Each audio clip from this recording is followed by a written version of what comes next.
Olá, pessoal! Vamos iniciar aí a correção das atividades dessa terça-feira, dia 21 de julho de 2020. Começando aí pelas nossas atividades no livro EMAI, tá?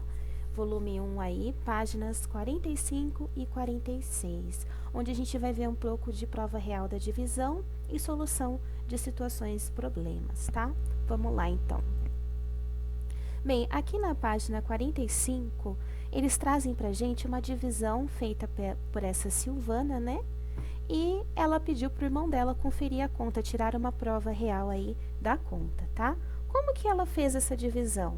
Primeiro ela tirou 300, né, de 328 aí, ela decompôs, né? Dividiu 300 por 6, deu 50. Depois ela dividiu 28 por 6, tá?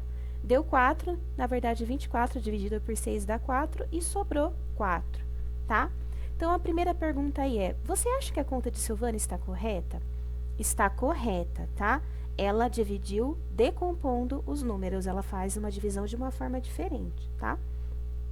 Silas disse para Silvana que ela mesma poderia conferir, multiplicando 54 pelo divisor e adicionando o resto 4 ao valor encontrado. Ela fez o que o irmão sugeriu. Então, pessoal, o resultado desse cálculo é o seguinte, ele pediu para ela pegar aqui, ó, o resultado, tá? O quociente da divisão, que é aqui, se chama quociente, aqui que é o resultado da divisão, e aqui é o resto, tá? Então, o que basicamente ele pediu para ela fazer para conferir, tirar uma prova real da divisão aí, tá? Ele vai pegar os 54 e vai fazer a conta inversa. O que é a conta inversa? O contrário. Qual o contrário da divisão? É a multiplicação. Então, ele pega o resultado da divisão, multiplica, tá? Vou colocar um xizinho aqui da multiplicação. Multiplica pelo divisor e soma com o resto da divisão, tá? Não pode esquecer de somar o resto, senão não dá certo. Eu vou pôr um maisinho aqui, da soma, tá? Então, essa é a conta inversa que tem que fazer. Multiplica pelo divisor e soma pelo resto, tá? 54 multiplicado por 6 dá 324. Somando o 4 do resto aqui, ó, temos 328, que é justamente a conta aqui, o dividendo, tá? O número que a gente estava procurando. Então, essa foi a prova real da divisão, comprovando que a divisão estava correta, tá bom? Se tivesse dado qualquer outro número diferente de 328, a conta estaria errada. Aqui na 3, ele pede para a gente fazer o mesmo, tá? Faça os cálculos indicados abaixo e, em seguida, comprove que se estão corretos. Então, a gente tinha que fazer a divisão normalmente e depois tirar a prova real, tá? Então, eu fiz a divisão aqui de 837 dividido por 8, né?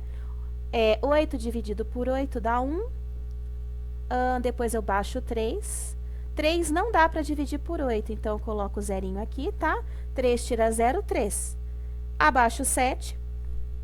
37 dividido por 8, na tabuada do 8 eu vou ter o 32, que é um número menor e mais próximo, tá? Dá 104. Aqui, então, no resultado, sobra 5. O que eu vou fazer? Eu pego esse 104, multiplico por 8 aqui, ó, deu 832. Somo o resto, que é 5, 832 mais 5, dá 837. Então, a minha conta está correta. Aqui na letra B, 1487 dividido por 9. Eu pego 14 e divido por 9, tá? Eu vou usar o 9 mesmo, então coloco 1 aqui no resultado. 14 tira 9 dá 5. Abaixo 8, fica 58 dividido por 9. Eu vou usar o 54, tá? 6 vezes 9, 54. 58 tira 54, sobra 4, tá? Abaixo 7 ficou 47. 9 vezes 5, 45. 47 tira 45, sobram 2. Então, eu vou pegar o 165 e multiplicar pelo divisor, que é o 9. Dá 1485. Somo com o resto 2, 1485 mais 2, dá 1487. Então, minha conta está correta. Bom, então aqui, tá? Era assim que eu resolvia. Eles estavam ensinando a gente aí a tirar a prova real, a comprovar que a nossa divisão está correta, tá? Em situações onde tem resto, é só somar o resto. E aí tinha umas situações, problemas para resolver na página 46, tá? Então, vamos lá. Marta pagou R$ 2.264 por uma geladeira da seguinte forma. Deu 260 de entrada e pagou o restante em 3 parcelas. Qual o valor de cada parcela? Então, eu pego o valor da geladeira, tiro a entrada. Ela já pagou 260, não vai entrar nas parcelas. Sobrou 2.004. Esses R$ 2.004 ela vai dividir em 3 parcelas iguais. Então, 2.004 dividido por 3 dá 668. Aí eu coloquei a resposta aqui, ó. Cada parcela custará R$ 668. B. 3 irmãos juntaram suas economias para comprar uma lavadora de roupas, que custa R$ 1.000. Francisco deu R$ 235, Jorge, 320 e Mariana, 275. O dinheiro é suficiente para realizar a compra? Vai sobrar ou faltar? Quanto? Então, eu peguei as 3 quantias que eles deram, somei, deu R$ 830.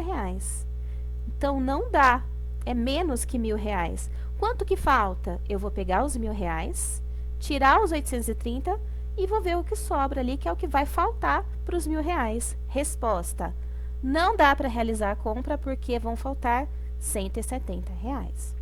Letra C. Ontem, Paula tinha R$ 879 depositados em sua conta bancária. Hoje, ela depositou R$ 658 e pagou uma conta no valor de R$ 246. Como ficou seu saldo bancário?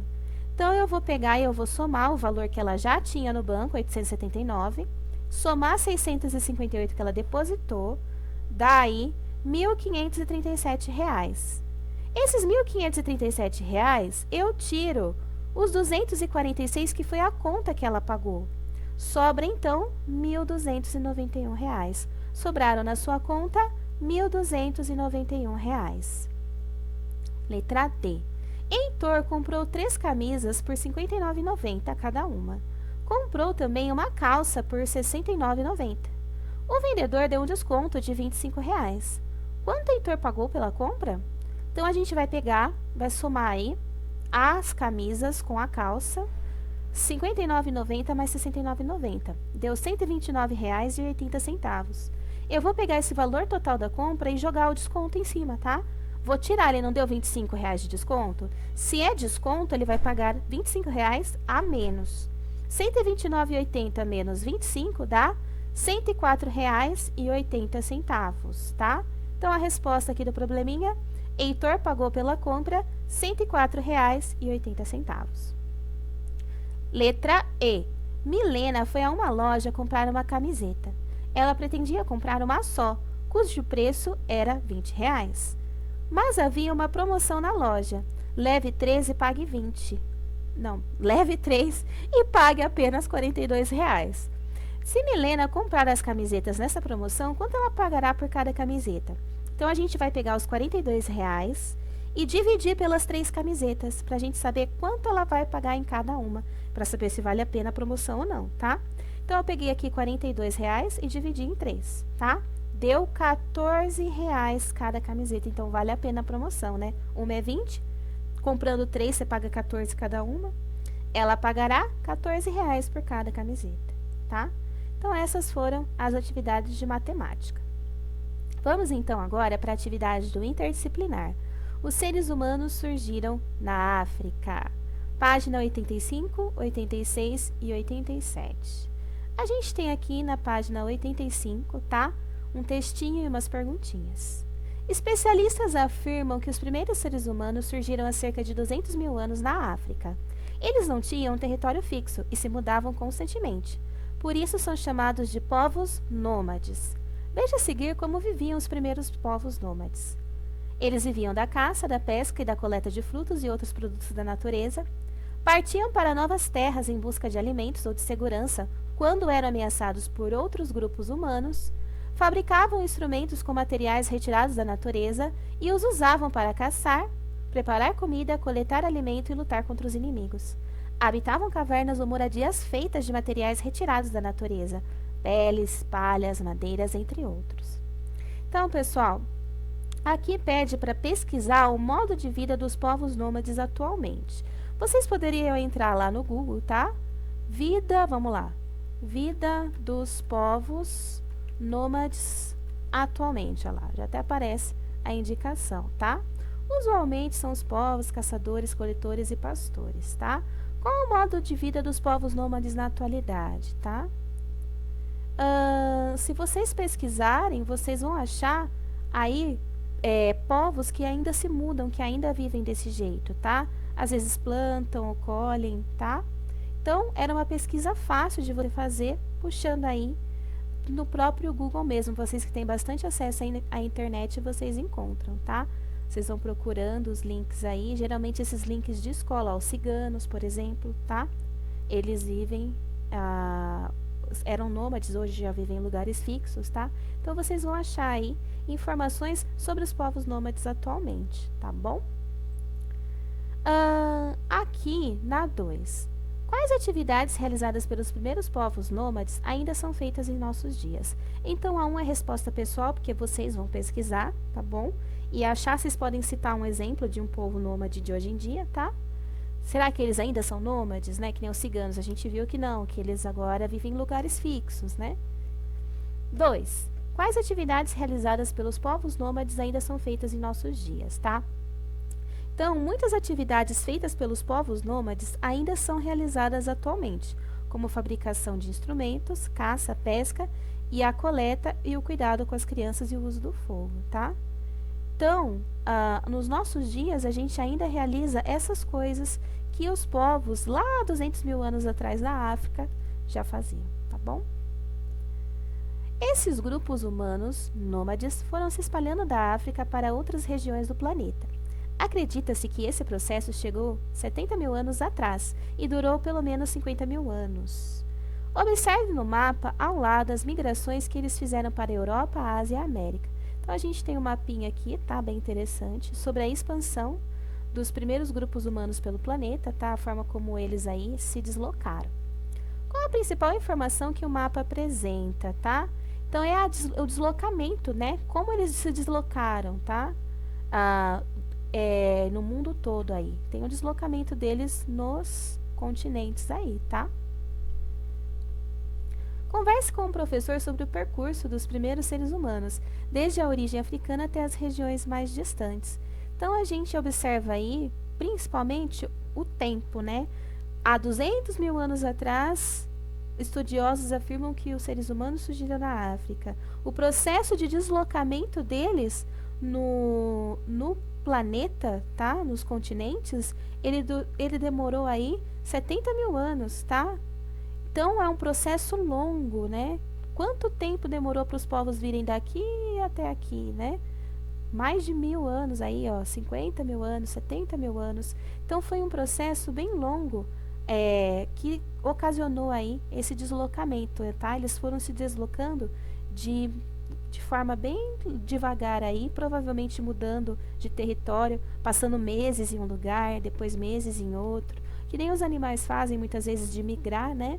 Devido às condições climáticas, por causa do tempo. Aqui tá fazendo frio, se a gente for para aquela região, lá não tá fazendo tão frio, dá para plantar, dá para colher alguma coisa, dá para caçar, os animais fugiram para lá, vamos acompanhar, tá?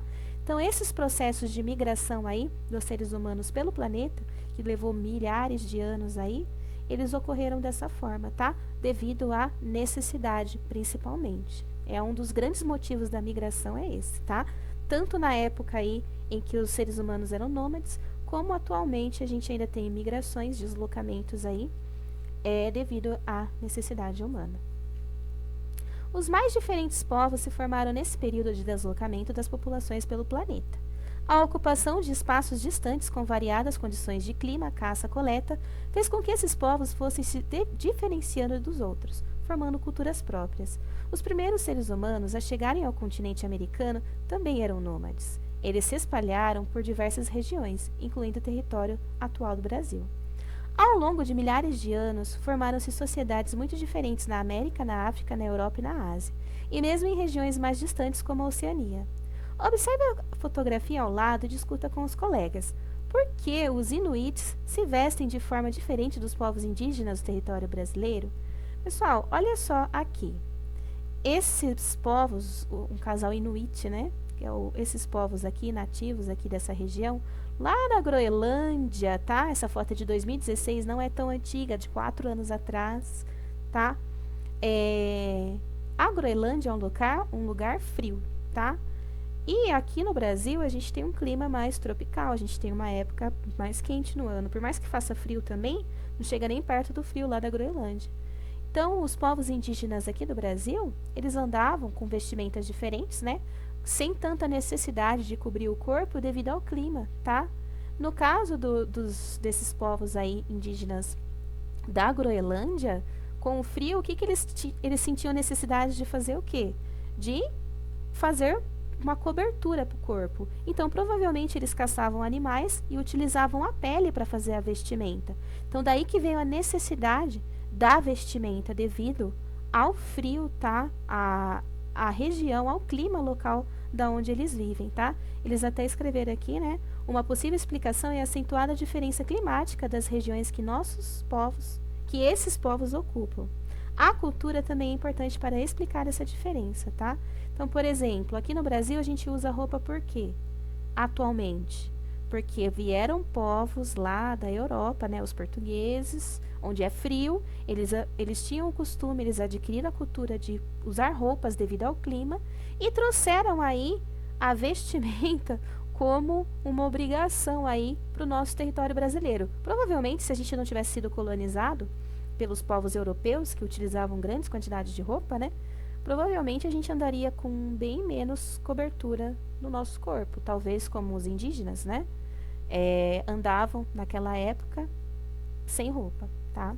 Então a gente recebeu grande influência aí na época da colonização. A gente sabe de toda a história dos indígenas, que eles foram dizimados, que tentaram destruir a cultura deles, os povos europeus, tá? Os portugueses, a forma como eles fizeram a colonização do Brasil foi uma forma horrível. O Brasil ele foi construído em cima de escravidão, em cima de abuso e em cima de destruição de cultura. Então, as roupas que nós utilizamos hoje, muitas vezes a gente sai de casa para trabalhar de calça jeans num dia de verão. A gente sente calor, não sente? E por que a gente tem essa necessidade de usar uma calça comprida, uma necessidade de usar uma blusa? Porque é uma cultura que foi aí empurrada goela abaixo no brasileiro, mas que veio aí junto com a colonização dos europeus, tá? Então, provavelmente, se a gente não tivesse sido colonizado, nós ainda teríamos essa cultura indígena aí, que é natural do nosso país, que é tropical, tá? De utilizar aí menos cobertura sobre o corpo, tá bom? Página 87 até 87, né? Durante o processo de expansão pelo planeta, os grupos humanos desenvolveram técnicas para desenhar imagens nas paredes das cavernas e nas rochas. Esses desenhos receberam o nome de pintura rupestre e são considerados uma das expressões artísticas mais antigas dos seres humanos. Muitas dessas pinturas se conservam até os dias de hoje e são encontradas em sítios arqueológicos pelo mundo. Há centenas desses locais em todos os continentes do planeta, e eles são muito importantes para o estudo do modo de vida desses grupos humanos. Ao estudar essas pinturas, podemos conhecer algumas atividades realizadas pelos seres humanos, como a prática da caça, uma das principais formas de se obter alimentos.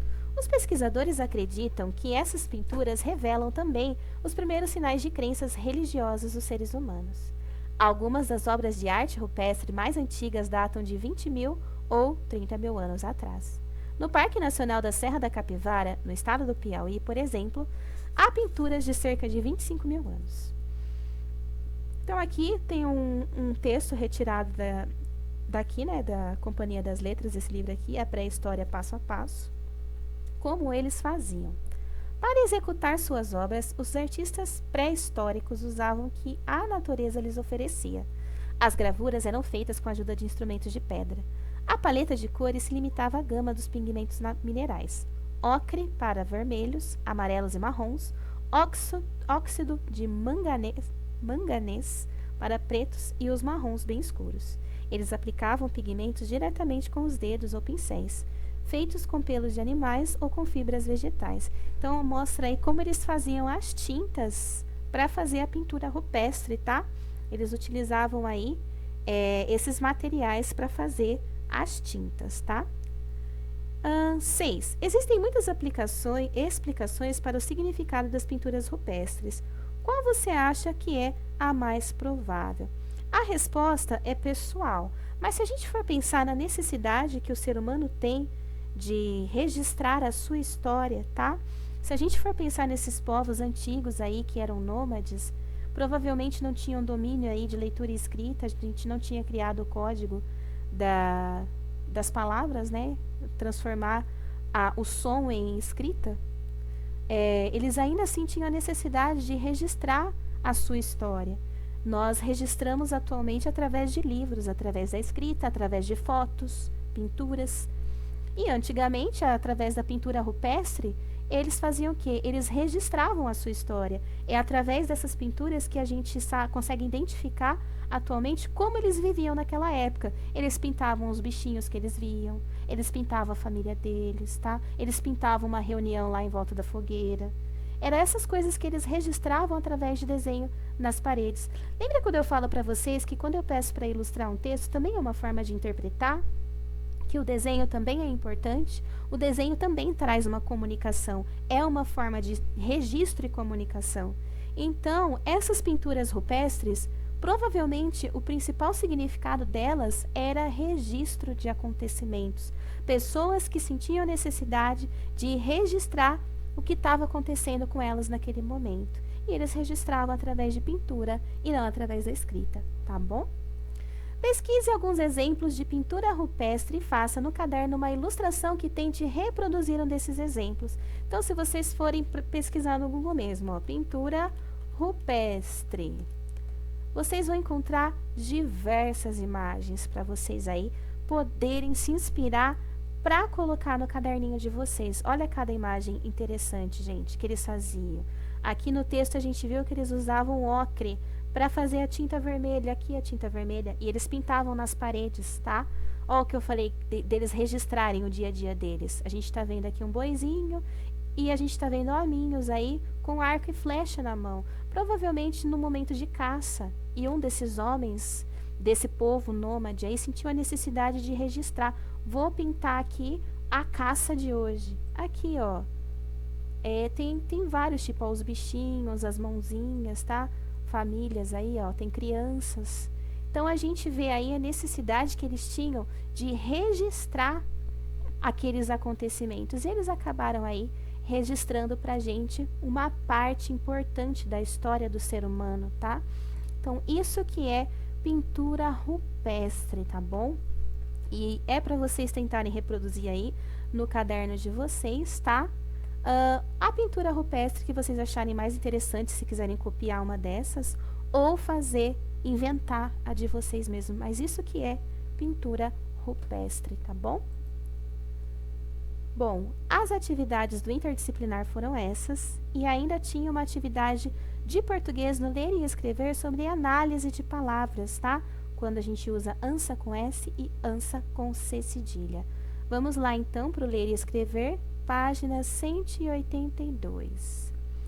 Ler e escrever, página 182. Mais para frente um pouquinho. 181, 182, aqui, ó. Era para ler as palavras do quadro, tá? E organizar elas nesse quadro 2 aqui, separando-as com C cedilha e as com S, tá? Eu não sei para que tanta palavra com C cedilha e só 3 com S, mas ficava dessa forma o nosso quadro, tá? Dança, esperança, avança, matança, andança, aliança, poupança, alcance, herança, segurança, liderança, balança. E com S, cansa, descansa e amansa, tá? Então, o que a gente percebe aí? Nas palavras com C cedilha, nós temos substantivos. O que são substantivos? São nomes de seres, tá? Aliança, substantivo, balança. A segurança, substantivo. A herança, substantivo. E muitos desses substantivos são derivados de verbos, tá? Por exemplo, a dança é derivado do verbo dançar, tá? Então, tem muitos aí que são derivados aí de verbos, tá bom? Esperança, derivado de esperar, tá? Liderança. Nossa, eu escrevi liderança, liderança. Deixa eu consertar aqui. Liderança é derivado de liderar, tá? E aqui são verbos. Eu canso, tu cansas, ele cansa, nós cansamos. Eu descanso, né? Seria tão bom descansar, né? Tu descansas. Amansa, né? Vamos amansar aí as crianças, né? Então, aqui ele pede pra gente tirar uma conclusão, tá? Descubram o que tem em comum as palavras escritas com S e com C cedilha. As com C cedilha são substantivos aqui, e essas com S são todas verbos, tá? Relacionem essa descoberta com a escrita dessas palavras e registrem sua conclusão nas linhas abaixo. Quando uma palavra termina com o som de... Eu só vou registrar aqui, ó. Aqui nós temos substantivos, tá? E aqui nós temos verbos, tá bom? Quando uma palavra termina com o som de ansa com S ou ansa com C cedilha, sempre escrevemos com C cedilha quando a palavra for um substantivo derivado de um verbo, tá? Então, esses substantivos, eles são derivados de um verbo. O que é derivado? A palavra original era um verbo e foi transformado num substantivo, tá? Balança vem de balançar, tá bom? Aqui, no caso, aliança não é derivado de verbo, mas a maioria deles é derivado de verbo, tá? Os demais substantivos, ou seja, aqueles que não são derivados de verbos, também podem ser escritos com C cedilha. Então, não é uma regra fixa. Todo substantivo com C cedilha é derivado de verbo. Não. Existem substantivos que não são derivados de verbos e são escritos com C cedilha. Por exemplo, aliança, tá? Não é derivado de verbo, mas aí é escrito com C cedilha, tá bom? Vamos lá. E no caso do uso do S, usamos essa letra nos verbos em que uma consoante antecede o som de S. Então, aqui na palavra cansa, tá? Cansa. A gente percebe que o som de S aí, ele vem antes de uma consoante, tá? Então, a gente utiliza um S só, tá? Tem essa regrinha também. Só um detalhe aqui, ó, dança, esperança, avança. A palavra avança é verbo, tá? Eu só vou registrar aqui que nem todos são substantivos nessa lista, tá? É verbo. Matança, andança, aliança, poupança. Alcança também é verbo, tá? Ele alcança. Verbo. Herança, segurança, liderança e balança. Então, entre essas palavras com C cedilha, eu vou encontrar aí dois verbos. Ele avança, ele alcança, tá? Ainda não são substantivos, são verbos, tá bom? Só deixando registrado aí que nem todas são substantivos. Aí eu vou colocar aqui, ó. Restante são substantivos, tá? E aqui as três são verbos, tá? Então, aí, nós temos verbos, tá? E substantivos derivados de verbos, tá?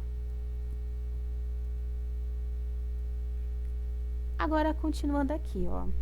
Etapa 2, testar as descobertas. Leia o texto a seguir e observe se algumas palavras precisam ser corrigidas. Use suas descobertas para tomar a decisão sobre a forma correta de escrever. Para tirar suas dúvidas, consulte o dicionário. Então, pessoal, eu vou colocar aqui corrigindo as palavrinhas que estão erradas. Pensando é com S, esperança é com C cedilha, cansado é com S, crianças é com C cedilha, lembrança é com C cedilha, tá? Então, assim que fica a escrita correta das palavras. O que é possível observar em relação às palavras escritas de forma incorreta, tá? Então, a gente observou aí uma troca do uso do S e do C cedilha, tá? Relacionem essas descobertas e registrem em seu caderno as conclusões considerando o que foi analisado pela dupla, tá? Então, aí, os verbos pensando e cansado, cansado não é verbo nem substantivo, tá, gente? A palavra cansado é um adjetivo, tá? São escritos com S, seguindo a regra do uso da letra S com som de S após uma consoante. Os substantivos derivados de verbos e os demais substantivos são escritos com C cedilha, quando temos o som de S após consoante, tá? Então, aqui os verbos que aparecem aqui são escritos com S, seguindo aquela regrinha de usar um S só depois da consoante, tá? Mas nem todo verbo aí vai ser escrito com S, tá? A gente viu o exemplo aqui de avança e alcança, que são verbos, mas estão escritos aí com C cedilha, tá bom? Então, essas foram as considerações que eles queriam que vocês aí assimilassem sobre o uso do S e do C cedilha, tá bom? Então, essas foram as atividades de hoje, tá? Qualquer dúvida, então, é só mandar para mim. Um beijo, tchau!